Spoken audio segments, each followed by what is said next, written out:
দোকান বাকির টাকা নিয়ে গ্যাঞ্জাম করে হাতাহাতি হয়েছে। হাতাহাতির পরে ওনার ছেলে এসে ওনারে মারছে।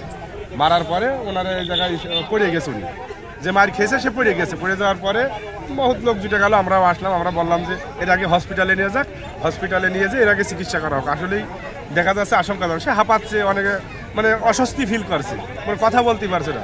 তখন ওনারে হসপিটালে পাঠানো হলো। হসপিটালে পাঠানোর পরে কিছুক্ষণ পরে শোনা যাচ্ছে সে মারা গেছে। একনল হ্যান্ড ওয়াশ 100% প্যারাবেন ফ্রি, তাই নিরাপদ হাতের জন্য আস্থা রাখুন একনলে। সব জনতার যেই পরিবেশ, একটা মানুষ তারা বাড়িতে এসে মার্ডার করে ফেললো জায়গায় দাঁড়িয়ে দিনমানে, এটা খুবই কষ্টদায়ক। এখন উৎসব জনতার যে আকাঙ্ক্ষা, তারা যারা বোঝে তারা চাচ্ছে যে প্রশাসনে এসছে, প্রশাসনের যেই সিদ্ধান্ত সেই সিদ্ধান্ত অনুযায়ী কাজ হয়। বাসা থেকে ওনার এর আগে একবার টাকা চেয়ে গেছে ওই ছেলের কাছে। ও বলছে দিয়ে আসবা বলে বেশ কয়েকদিন হয়ে গেছে দোকানে যা আসা করে না। মামা দোকান থেকে বাজারে যাওয়া পড়ে এখানে লাভছে মোটরসাইকেলে। লিভে বলছে যে আমার দোকানে যাস না, খাওয়া দাওয়া করিস না, তাহলে আমার দোকান বাকিটা ক্লিয়ার করে দে।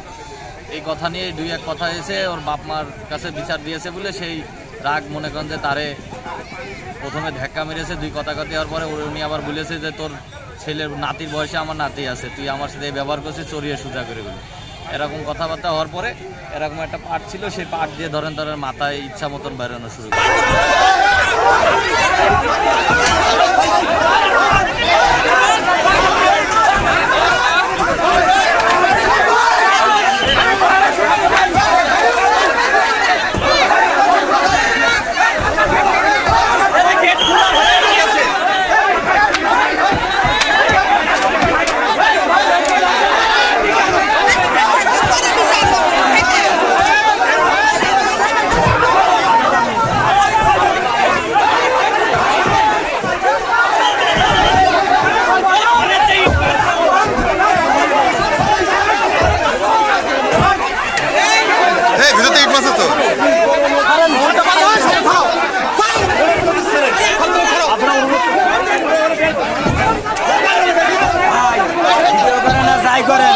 রেডি করবেন, ঠিক করে দিয়ে মাথা টাথা ঠিক নাই, মামু মরছে।